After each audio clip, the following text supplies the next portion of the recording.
오늘 본문의 내용은 우리가 너무나도 잘 알고 있는 거지 나사로의 이야기입니다.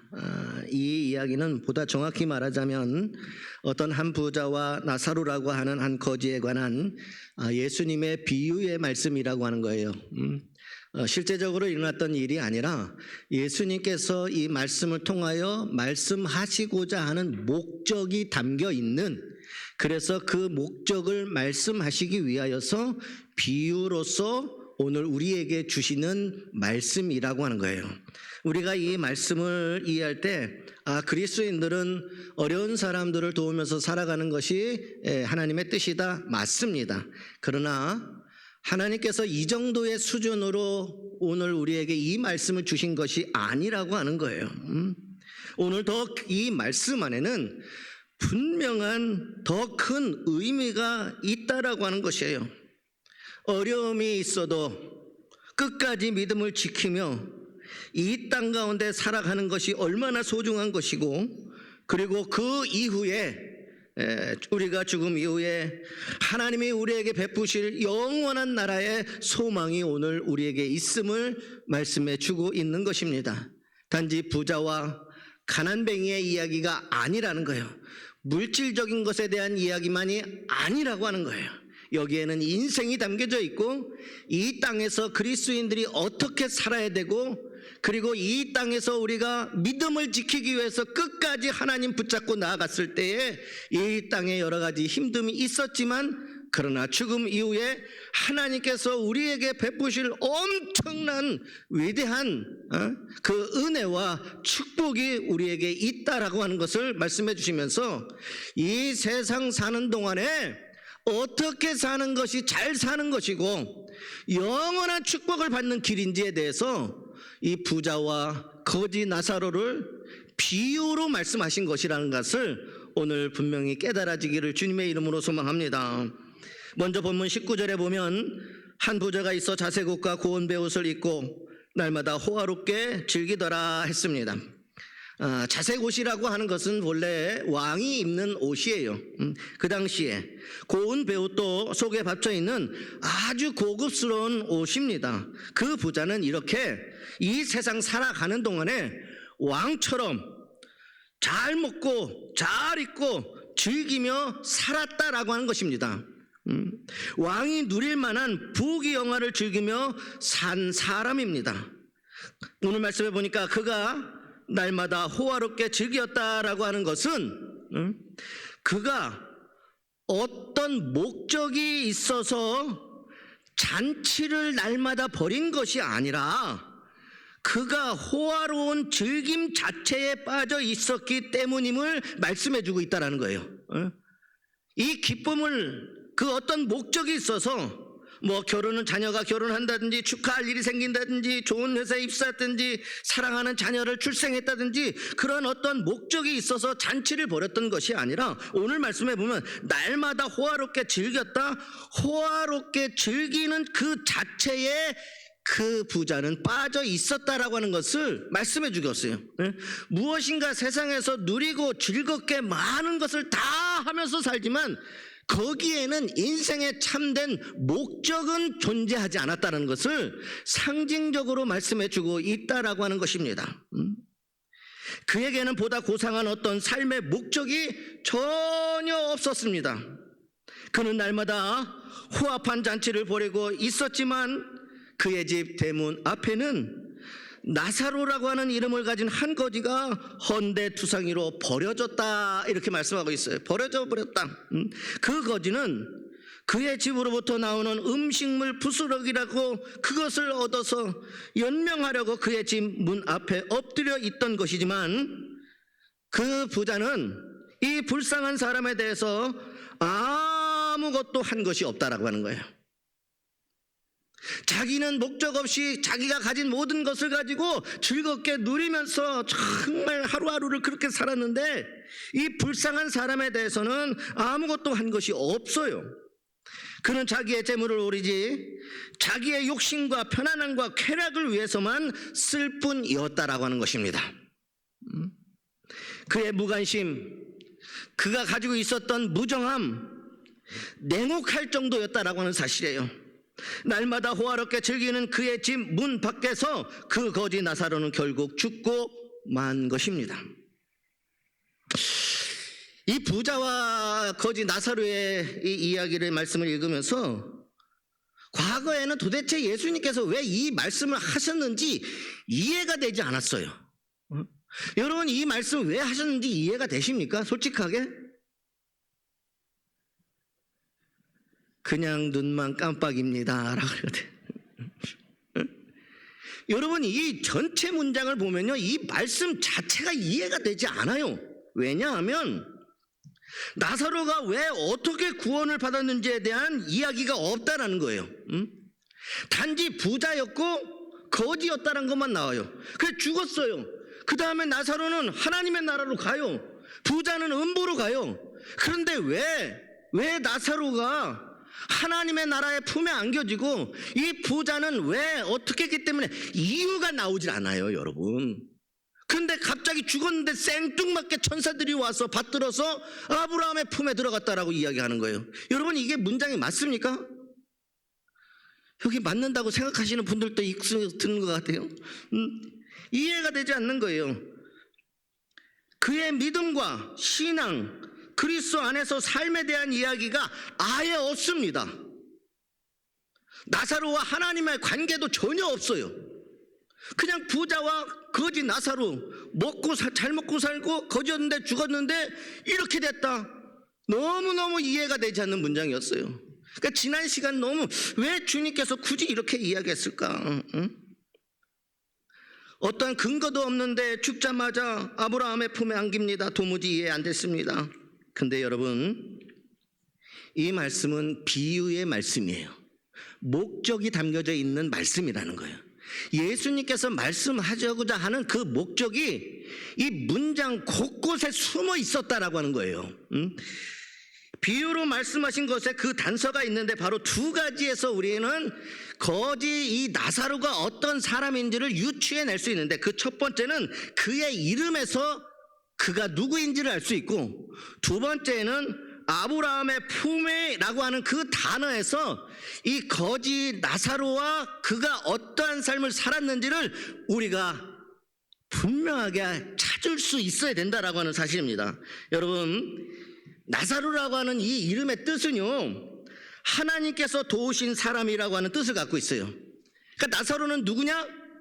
하나님께서 지금 여전히 돕고 있는 사람이라는 거예요. 그러니까 그 이름 안에 하나님이 말씀하고자 하는 것을 내포해 버렸다는 거예요. 이 사람이 거지라고 하는 것은 상황적인 어떤 상징적인 것을 의미하는 거지, 이 거지라고 하는 자체가 중요한 게 아니에요. 이 나사로라고 하는 이름인데, 이 이름은 하나님께서 도우신 사람이다 라는 뜻이에요. 하나님께서 도우신 사람이다.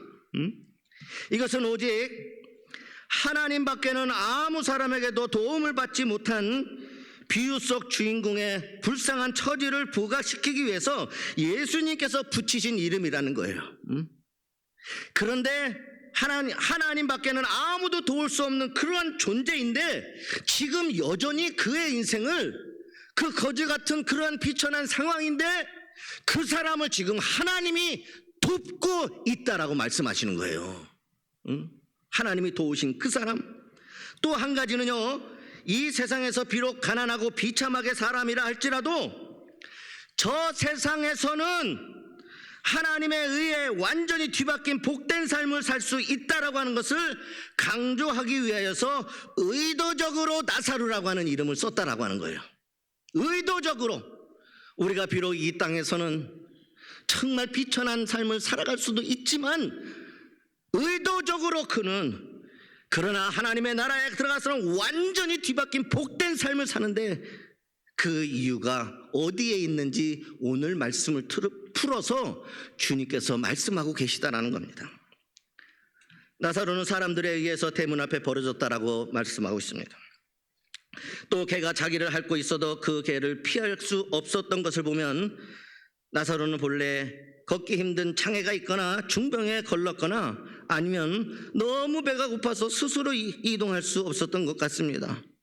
사람들은 나사로를 거들떠보지도 않았고 오직 더러웠던 개만 그의 몸을 헌데서 흐르는 진에 거기에 관심을 보였습니다. 그는요, 말씀해 보면 죽어서 장사되었다라고 하는 말도 존재하지 않습니다. 그냥 죽음 자체로 끝나버려요. 그러나 나사로라고 하는 그 이름을 하나님이 비유 가운데 말씀하신 것은 하나님은 그를 아셨다라는 겁니다. 하나님은 지금 그를 아신다. 하나님께서 그를 도우셨고, 나사로라고 하는 그 이름의 뜻, 하나님이 그를 아시고 있고 하나님께서 그를 도우셨고, 그래서 그가 죽었을 때 천사들이 받들어 아브라함의 품에 들어가게 했다라고 하신 것을 보면 예수님께서는 그를 믿음의 사람으로 지금 나사로를 소개하고 있다라는 거예요. 거지라고 하는 그런 상황적인 것이 있지만 왜 하나님의 도움을 받고 있느냐? 그는 비천한 인생을, 어려운 인생을 살고 있지만 여전히 그는 끝까지 자신의 믿음을 지켜가면서 원망하거나 불평하거나 그러한 것들이 아니라 자신에게 주어진 모든 것을 지금 하나님이 나와 함께 하심을 믿고 믿음으로 견뎌내고 있는 것을 상징적으로 지금 보여주고 있다는 거예요. 그러니 이 나사로라고 하는 것은 천사의 품은 믿음의 사람이었다라고 하는 거예요. 비록 그 신분은 비천했지만, 그 상황은 어려웠지만 그렇다는 거예요. 여러분, 그렇다면 나사로라고 하는 이 이름 속에 담겨져 있는 전체적인 의미를 살펴보면 이렇습니다. 하나님이 도우신 믿음의 사람, 이게 나사로라고 하는 뜻이에요. 하나님이 도우신 믿음의 사람. 거지라고 하는 것은 상황적인 건데 이 땅에서 그 믿음을 지켜내기 위하여 정말 어렵고 힘들고 비천한 자리에 있어도 그는 원망하지 않았어요. 불평하지 않았어요. 그리고 끝까지 하나님의 소망을 두고 그 믿음을 지켰어요. 그렇기에 죽음과 동시에 천사들이 받들어 아브라함의 품에 그를 안겼던 것이에요.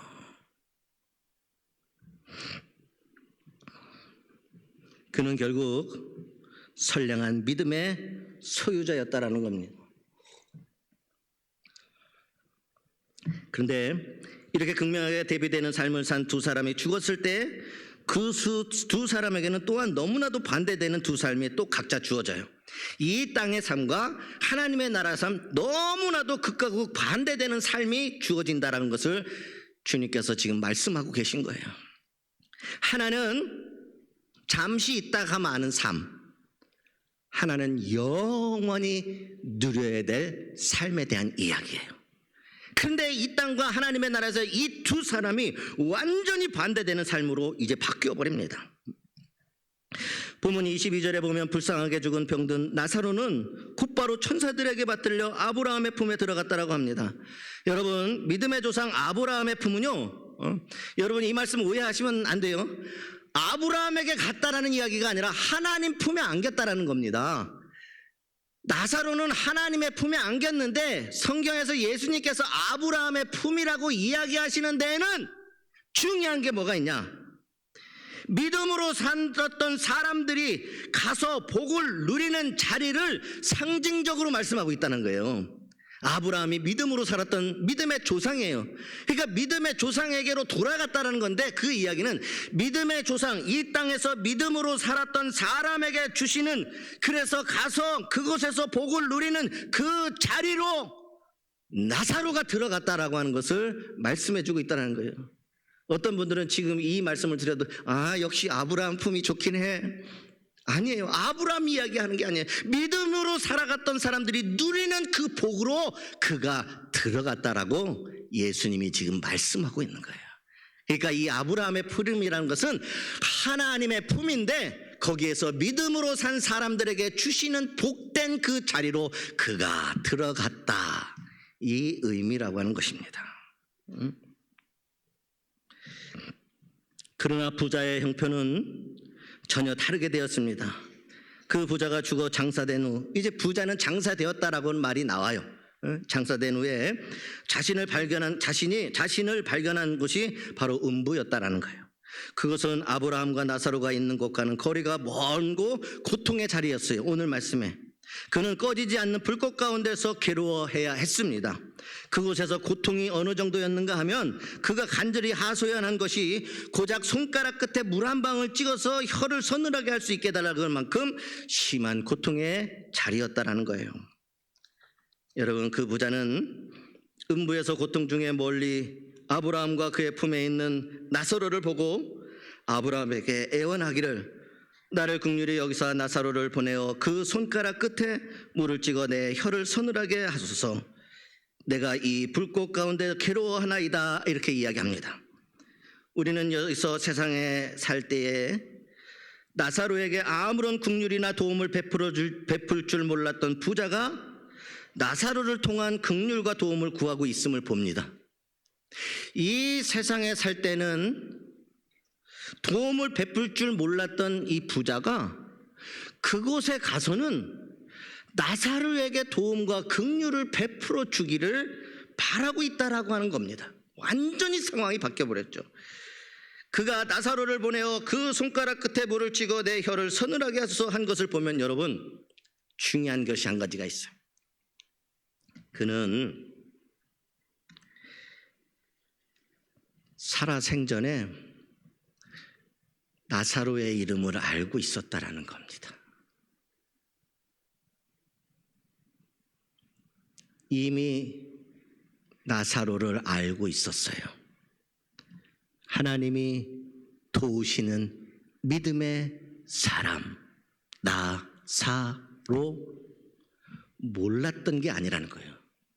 이미 나사로를 알고 있었어요. 그렇기에 그가 애원할 때에 나사로를 보내어라고 이야기하는 거예요. 나사로를 보내어. 모르는 사람을 어떻게 그 거지를 이야기할 수 있겠어요? 알고 있었다는 거예요.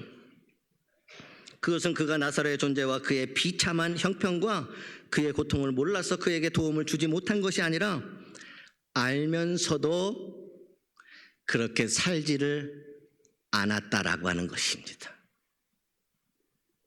알면서 그렇게 살지를 않았어요. 그런 그에게 아브라함은 답하기를, 너는 살았을 때 좋은 것을 받았고 나사로는 고난을 받았으니 이것을 기억하라.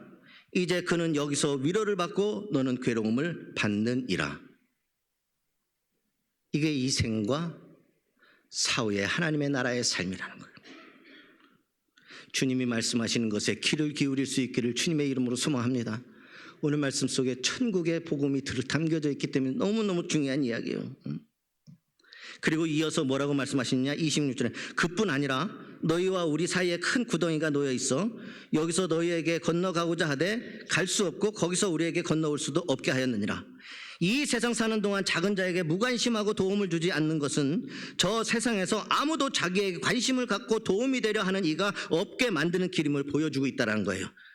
예수님께서 오늘 본문 말씀 앞서서 한 이야기가 뭐냐면 16장 9절에요. 예수님이 중요한 이야기를 하는데, 불의한 재물로 친구를 사귀라. 그리하면 그 재물이 없어질 때에 그들이 너희를 영주할 처소로 영접하리라. 예수님이 이 본문 말씀 전에 말씀하세요. 불의한 것을 가지고서 친구를 사귀라는 거예요.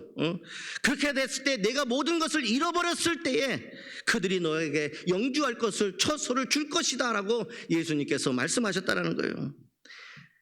그 부자는 많은 재물을 가지고도 만일을 대비해서 친구를 만들어두는 지혜로운 사람이 되지 못했던 것입니다.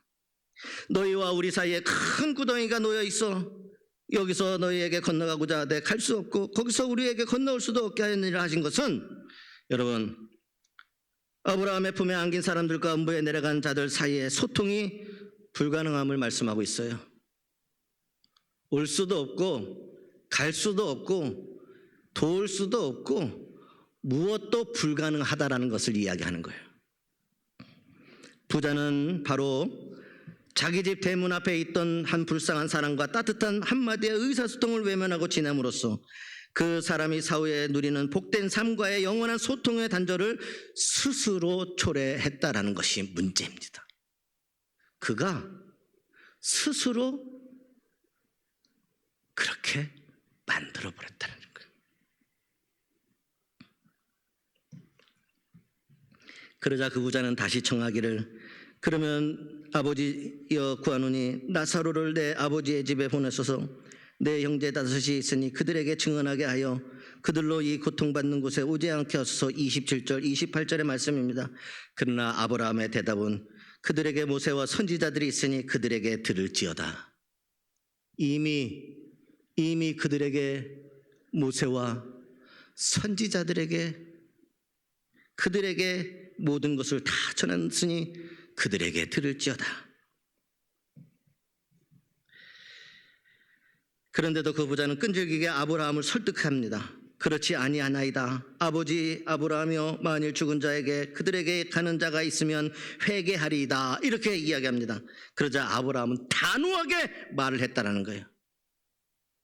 모세와 선지자들에게 듣지 아니하면 이미 하나님께서 보내주신 그들에게 그 말씀을 여기까지 듣지 않았다면 비록 죽은 자 가운데서 살아나는 자가 있을지라도 그들은 권함을 받지 못할 것이다 라고 말씀하고 있습니다. 여러분, 성경 복음서의 사복음서에 보면요, 서기관들과 바리새인들의 이야기가 나옵니다. 예수님을 믿지 않으면서도 예수님에게 늘 그를 믿을 만한 표적을 보여줄 것을 요구하곤 했다라는 거예요. 그들은 누구보다도 자신들은 믿음이 좋다라고 여겼던 사람이에요. 근데 당신이 예수님입니까? 당신이 하나님의 아들입니까? 그러면 그 증거와 그 표적을 보여달라고, 그러면 우리가 믿겠습니다. 그러나 그 표적을 아무리 보여주어도 그들은 믿지 않았던 사람이었다는 거예요. 지금 그 이야기하고 있다는 거예요. 죽은 자가 살아나서 다시 가서 그 얘기해도 소용이 없어. 왜? 서기관과 바리새인들처럼 너희는 그 표적을 보면 믿을 것이다라고 얘기하지만 그렇지 않다라는 거예요. 이미 너무 많은 것을 보여줬음에도 불구하고 너희의 완악한 마음은 아무리 그것을 보여준다 할지라도 믿지 못하는 자라는 이야기예요. 여전히 너희는 또다시 다른 표적을 보여달라고 말할 것이라는 거예요. 너희의 완악한 마음은 아무리 모세와 선지자와 예수 그리스도가 이 땅 가운데 보내줘도 너희는 처음부터 믿지 않으려고 했던 사람들이다. 그러니 그 표적이 무슨 소용이 있겠느냐? 다 부질없던 것이다. 오늘 모세와 선지자들이 있으니 그들에게 들을지니라. 모세와 선지자들에게 듣지 아니하면 비록 죽은 자 가운데서 살아나는 자가 있을지라도 권함을 받지 아니하리라 하신 말씀은 서기관과 바리새인들을 향해서 하신 예수님의 말씀과 맥락이 같은 대답이라는 거예요. 여러분, 우리는 어떨까요? 주님의 말씀을 우리는 온전히 믿고 살아가고 있습니까? 10년, 20년, 30년을 믿었다라고 말은 하지만 정말 믿음으로 살고 있습니까?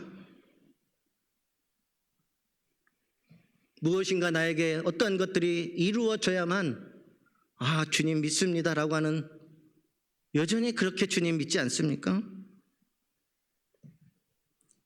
여러분, 여기서 우리는 우리의 사후의 영원한 삶에 관한 돌이킬 수 없는 결정이 우리 각자가 이 세상에서 사는 동안 이루어지는 것임을 알 수 있다는 거예요. 주님이 지금 말씀하시는 것은 잘 먹고 못 살고 하는 그 얘기가 아니에요. 우리의 영원한 삶에 관한 돌이킬 수 없는 결정이 지금 여러분들이 사는 이 세상, 이곳에서 이루어지고 있는 것임을 깨닫게 하여 주시기 위한 말씀이라는 거예요. 이 땅에 지금 너희가 어떻게 사느냐, 무엇을 위하여 살고 있느냐, 영원한 것이 너희에게 주어질 텐데 그 모든 영원한 것은 지금 나사로에게 주시는 모든 은혜와 그 축복은 세상에서 사는 동안 이루어지는 것이라는 거예요. 은혜의 때는 우리가 이 세상에서 사는 동안뿐이라고 하는 것입니다. 하나님이 베푸실 수 있는 은혜는 숨을 쉬는 그 순간까지라는 겁니다. 아무리 돌이키려고 해도 은혜의 때가 지나면 돌이킬 수 없음을 말씀하고 있어요. 이 세상에서 우리의 삶이 다하면 은혜의 때도 끝난다라고 하는 사실을 예수님의 비유의 말씀은 우리에게 깨우쳐 주고 있는 것입니다. 회개에도 그 때가 있다라고 하는 것입니다. 돌이키는 것도 때가 있었다라는 것입니다. 예수님께서 부자와 거지 나사로의 비유를 통하여서 우리에게 가르치시려고 하시는 것이 무엇입니까? 이 세상에 사는 동안 재물에 대하여 사용하는 법입니다. 아니, 이것을 뛰어넘어 재물보다 더 중요한 것이 우리의 마음에 무엇이 지금 있느냐고 예수님은 묻고 있는 거예요. 너희 안에 한 부자와 같이 누리고 즐기고 기뻐하며 마음껏 사는 그런 것이 있는 반면 정말 너희의 마음 가운데에 예수님이 있느냐? 너희의 마음 가운데 하나님이 말씀이 살아 있느냐? 지금 예수님 그거 묻고 있는 거예요. 너희가 지금 믿음으로 살고 있느냐? 우리의 마음을 어디로 향하게 해야 할 것인가를 주님께서는 지금 가르쳐주고 있다는 거예요. 너희의 마음이 어디로 행해야 되느냐? 세상의 연락함과 그 풍요와 부유와 그런 것들을 너희의 마음을 향하게 할 것인지, 그런 것 즐기면서 사는 것이 인생의 전부인 것처럼 사는 것인지, 너희의 마음이 지금 어디를 향해 가고 있느냐라는 거예요. 주님의 지금 간절한 부르심이에요, 여러분.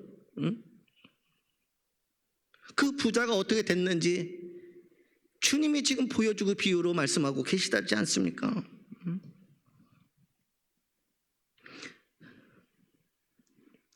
우리의 마음이 가는 곳에 우리의 재물이 따라갑니다. 우리의 마음이 우리 가까이 있는 형제와 이웃을 향해 있다면 우리의 재물도 그들을 향해 갈 것이기 때문입니다. 우리의 마음에 예수님이 살아 계신다면, 우리 마음 안에 믿음이 살아 움직인다면 우리의 모든 것도 주님을 향해 가게 돼 있다라고 하는 것입니다.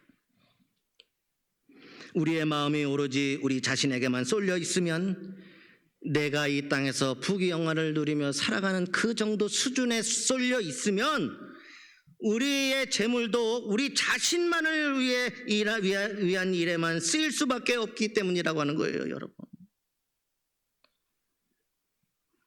오늘 본문의 예수님의 비유 이야기는 이 세상에서의 삶과 저 세상에서의 삶은 그 양상이 전혀 다를 수 있음을 우리에게 분명히 보여주고 있습니다. 이 세상에서는 믿음을 가지고 선량하게 사는 사람이 마치 거지 나사로와 같이 전대받고 고통받고 무관심 가운데 버려질 수 있지만, 저 하나님의 나라에서는 그럼에도 불구하고 믿음과 선한 사랑의 사람이 반드시 위로와 복된 삶을 누리게 된다라고 하는 것을 말씀해 주고 있어요. 그러니 이 땅에서 사는 동안에 마치 그것이 부귀영화가 전부인 것처럼 그렇게 살지 말고 이 땅에서 너희의 믿음을 끝까지 지키면서 살아라. 이 세상에서는 이기적이고 무정한 사람이 부귀영화를 누릴지 모르나 저 하나님의 나라에서는 그런 사람은 하나님의 영원한 미움과 버림의 대상이 되는다라고 하는 것입니다. 우리가 이 세상을 떠난 후에는 뒤늦은 후회가 아무것도 되돌릴 수 없음을 주님께서 분명히 가르쳐 주시고 있는 것입니다.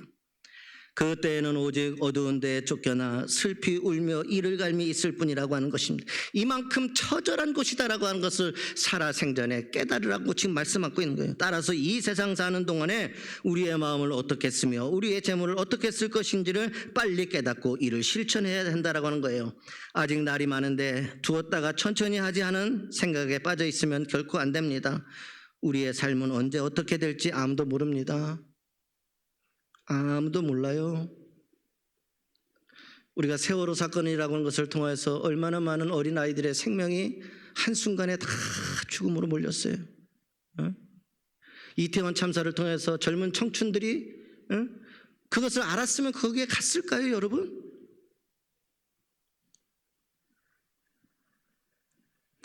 요즘도 얼마나 많은 사건 사고가 일어나고 있습니까?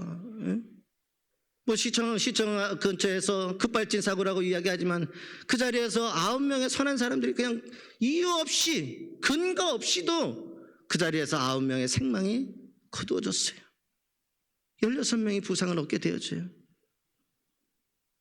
우리의 삶은 언제 어떻게 될지 아무도 모른다라고 하는 사실입니다. 후회해도 소용이 없고 회개할지라도 아무것도 돌이킬 수 없는 저 나라가 언제 갑자기 우리 각자에게 닥칠지 모르기 때문입니다. 주님은 준비하라는 겁니다. 세상 연락만을 위해서 살아가는 인생이 되지 마라. 너에게 베풀어 주신 그 모든 것들이 다 하나님의 은혜라고 하는 것.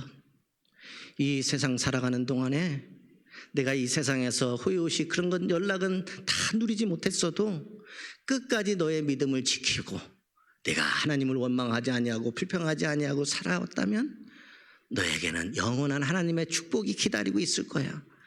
지금 너의 마음 가운데 들어있는 것이 무엇이냐? 목적 없이 세상을 즐기고자 하는 그런 인생이냐?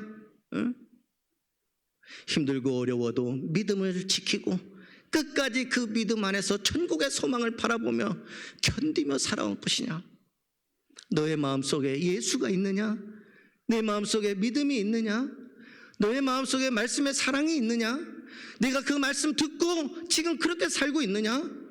때로는 세상에서 비천한 존재로 그것을 지켜가면서 살아가는 것이 어려울 수 있지만 호의호식을 따라가는 것이 내 인생에 더 낙이고 더 좋아 보이지만 정말 중요한 것은 이 세상이 아니라 너희에게 주어지는 영원한 그 나라가 지금 준비되어져 있는데 이 땅에서의 모든 삶을 정말 잘 살아야 된다라고 하는 것을 말씀으로 비유하고 있다라는 겁니다.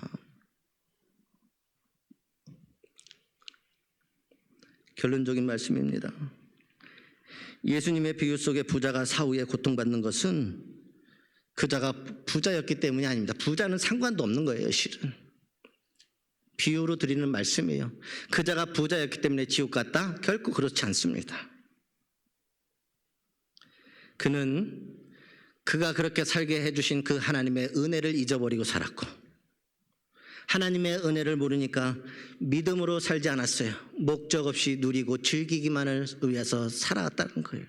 세상 연락이 즐거운 줄 알고 그렇게 인생을 살아버렸다는 거예요. 믿음으로 살지 않았기 때문에 그가 고통받는 것이고 어려운 이웃에 대한 하나님의 사랑과 관심을 실천하지 못했기 때문이라는 거예요. 말씀대로 행하며 살지를 않았다라는 거예요. 그가 그 지옥에 고통받는 자리에 간 것은 부자라서가 아니라는 거예요. 분명한 이유는 다른 곳에 있었다는 거예요. 나사로가 복된 삶을 누리게 된 것은 가난해서가 아니에요. 불쌍해서가 아니에요. 그거는 상관도 없어요, 여러분. 그 아픔과 고난 속에서도 나사로가 뭐예요? 하나님의 도우심을 받은 사람. 더 나아가서 믿음을 지킨 사람. 인생에 수없이 많은 어려움이 있었지만 그는 원망하지 아니하고 불평하지 아니하고 끝까지 자신의 어떤 상황 속에서도 자신의 믿음 오직 하나님 한 분만을 바라보며 그는 그 믿음대로 살았던 거예요. 주님은 그 얘기해 주고 싶었던 거예요. 호의호식 사는 것보다 믿음으로 사는 것이 그리스도인들에게 더 중요하고 영생의 축복을 누리는 삶이 되어질 것이다.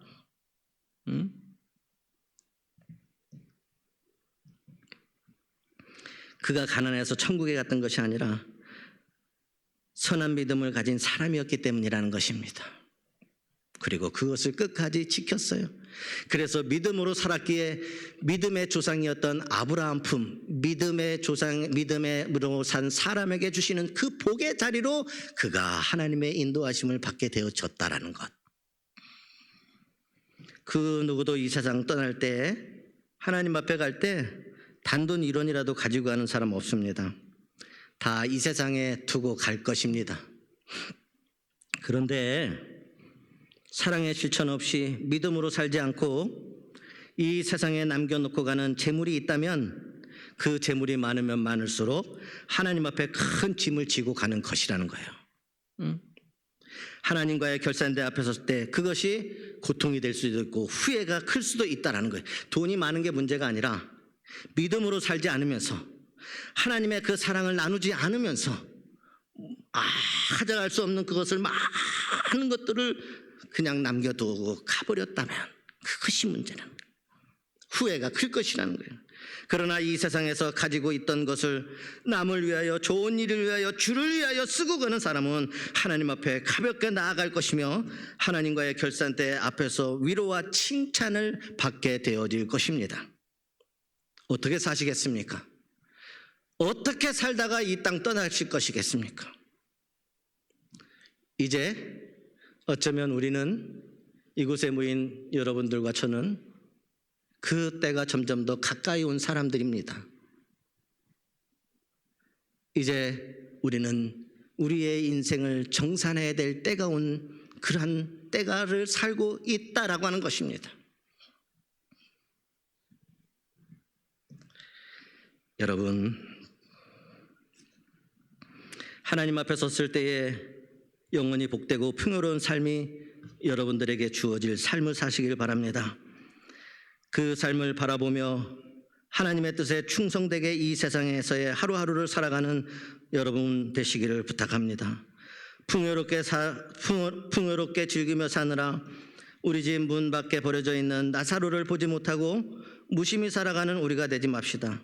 삶의 형편이 넉넉하지 못해도 믿음 가운데 사랑과 감사함으로 살다가 주님 품에 안기는 우리 모두가 되시기를 주님의 이름으로 소망합니다. 기도하겠습니다.